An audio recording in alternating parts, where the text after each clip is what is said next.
20% और 10% के क्रमिक बट्टों के समतुल्य एक अकेला बट्टा क्या होगा। जानते ही कहना क्या चाह रहा है, कह रहा है कि कोई एक वस्तु है उस पर 20% छूट दे दीजिए, फिर 10% छूट दे दीजिए, दोनों को छूटों को मिलाकर एकल छूट क्या होगा, वही हम लोग को निकालना है। तो आइए हम लोग निकालने का प्रयास करते हैं।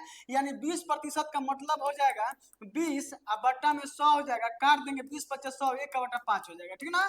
यहाँ 10% है तो 10% का मतलब हो जाएगा 10 और बट्टा में 100 हो जाएगा, क्योंकि प्रतिशत है तो बट्टा में 100, काट देंगे 10 या 100, 1/10 हो जाएगा। अब जानते हैं इधर लिख लीजिए अंकित मूल्य और इधर लिख दीजिए छूट यानी बट्टा। छूट माने होता है क्या जी, बट्टा होता है, प्रतिशत लगा दीजिए।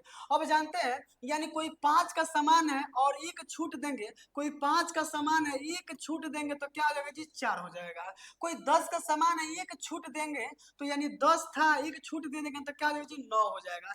अब जानते हैं इसको गुणा कर देंगे, 10 × 50 और रेशियो दे रेशियो 9 चौका 36, 36 हो जाएगा। यानी कोई 50 का सामान है और 36 मिल रहा है, यानी 14 यानी छूट मिल रहा है, ठीक ना। और 14 और कभी भी छूट निकालना हो छूट प्रतिशत तो बट्टा में यानी अंकित मूल्य रखना पड़ता है, तो बढ़ेगा बट्टा में 50 हो जाएगा और गुणे क्या हो जाएगा जी, 100 हो जाएगा। अब इसको काट देंगे, 50 दूना 100 हो जाएगा, इसको गुणा करेंगे 14 दूनी क्या होता है जी, 28, यानी दोनों को मिलाकर यानी 20% और 10% दोनों को मिलाकर अगर छूट लेते हैं तो हमको 28% छूट मिलेगा। यही हमारा राइट आंसर हो जाएगा।